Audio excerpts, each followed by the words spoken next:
Salam, hər vaxtınız xeyir. Sınaq 4-dəki sualların həllinə baxaq. Birinci sualda deyilir ki, 25% kvadrat tənlik verilib. Bu tənliyin böyük kökünə bərabər olan ədədi soruşur. Əvvəlcə verilmiş tənliyin köklərini tapırıq. Tənliyin köklərini diskriminantla tapmaq olar və yaxud da ki, qayçı üsulu ilə. Diskriminantı hamı bilir, qayçı üsulu ilə tapmaq istəyirəm köklərini. 2x kvadratını almaq üçün 2x'i x-ə vurmaq lazımdır. 2-ni almaq üçün isə sərbəst 2-dir. 1'i 2'ye vurmalıyım ya da ki 2'ni 1'e vurmalıyım. İndi ya 1 2 kimi yazmalıyım ya da 2 1.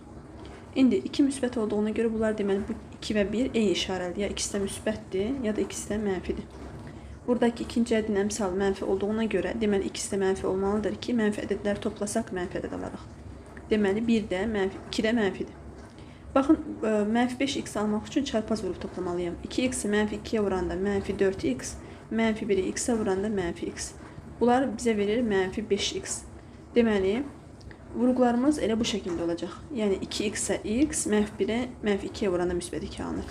Çünki bunu indi kvadrat tənliyə gətirsək, 2x-i x-ə vuranda 2x kvadratı, 2x-i mənfi 2'yə çarpaz vururuq 4x, mənfi 1'i x-ə çarpaz vuranda mənfi x, mənfi 1 mənfi 2'yə vuranda müsbət 2. Bu bizə verir 2x kvadratı minus 5x üstə gəl 2. Deməli, vuruqlarımız 2x minus 1 şəklindədir. Vuruqlardan biri 2x minus 1, digər vuruq da x minus 2 bərabərdir 0. Bunları ayrı-ayrı 0'a bərabər edəndə köklərdən biri 0,5, digər kök də müsbət 2. Deməli, bu tənliyin böyük kökü 2'yə bərabərdir. İndi biz 25% 2 olan ədəd tapacağıq.